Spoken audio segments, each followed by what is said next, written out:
బోధన లేదు. సమస్య: మా స్కూలులో ఉపాధ్యాయులు నాణ్యరహితమైన బోధన చేస్తున్నారు. వాళ్ళ దృష్టి అసలు బోధించటం మీద కాక వాళ్ళ సొంత పనుల మీదే ఉంటుంది. బోధనా సిబ్బంది కొరత ఉంది.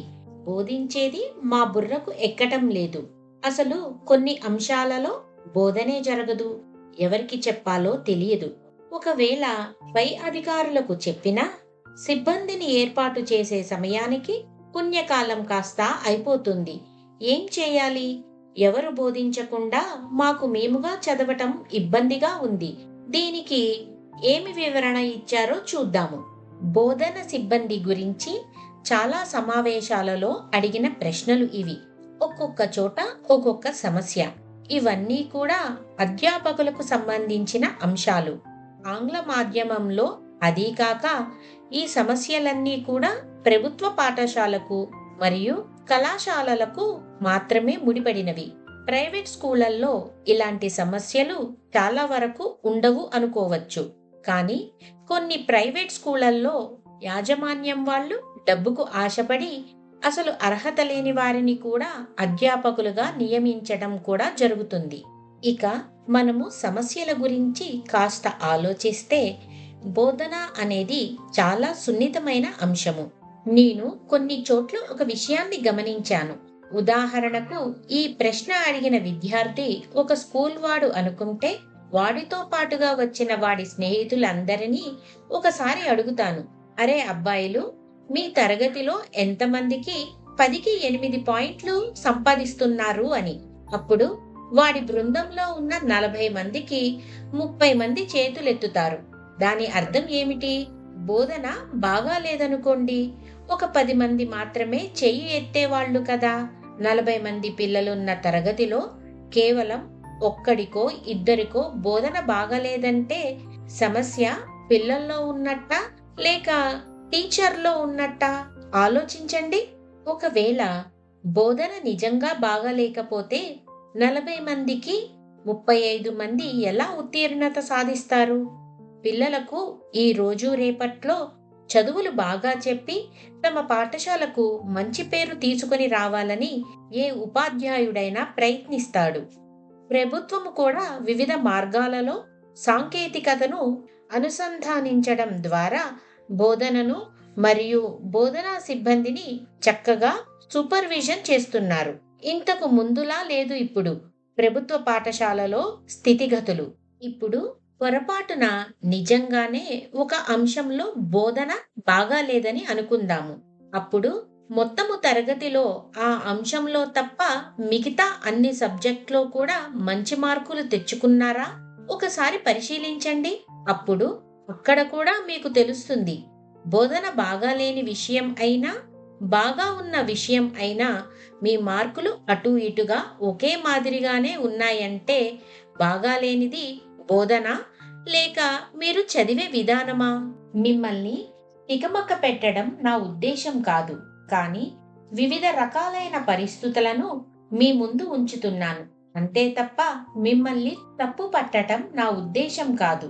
సరే, ఇప్పుడు నిజంగానే బోధన బాగాలేదు, లేక బోధనా సిబ్బంది కొరత, లేక ఆంగ్ల మాధ్యమంలో బోధన ఇబ్బందిగా ఉంది, లేక తదితర బోధనా సంబంధమైన సమస్యలు ఉన్నాయి అనుకుందాము.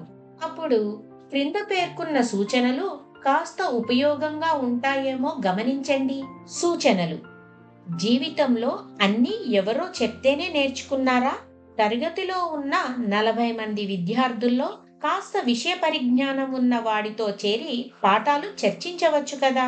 టెక్స్ట్ బుక్స్ లేక గైడ్స్ ఉన్నాయి కదా, వాటిని ఆధారంగా చేసుకొని పాఠ్యాంశాలను, విషయాలను వేరే అధ్యాపకుల సాయంతో నేర్చుకోవచ్చు. మీకంటే ముందు స్కూలులో బాగా చదివిన పిల్లలుంటారు కదా, వాళ్ళని కలిసి వాళ్ళ తీరిక సమయంలో పాఠాలు చెప్పమని అడగవచ్చు. మీ ప్రధానోపాధ్యాయుడిని కలిసి ఒక వినతి పత్రం ఇచ్చి తగిన చర్యలు తీసుకోమని చెప్పవచ్చు. తల్లిదండ్రులు కూడా ఈ విషయం మీద గట్టిగానే మాట్లాడవచ్చు.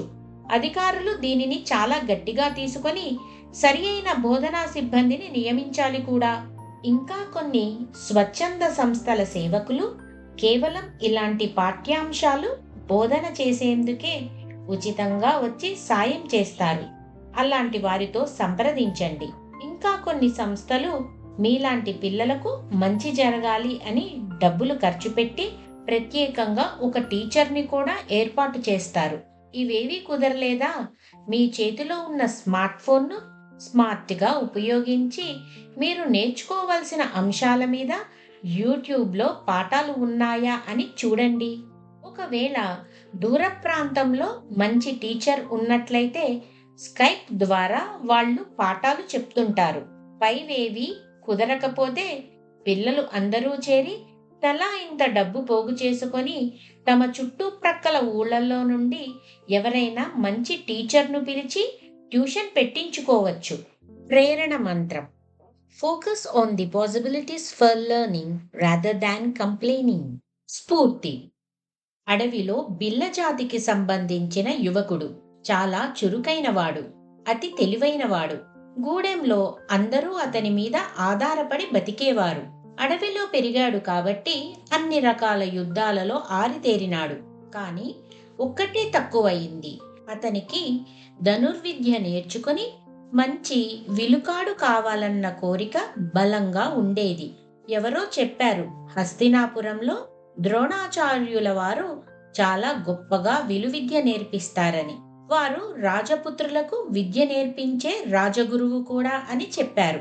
ఇంకేమి, ఎంతో ఆశతో అడవిని వదిలి ఆయన దగ్గరకు వెళ్లి మోకరిల్లాడు.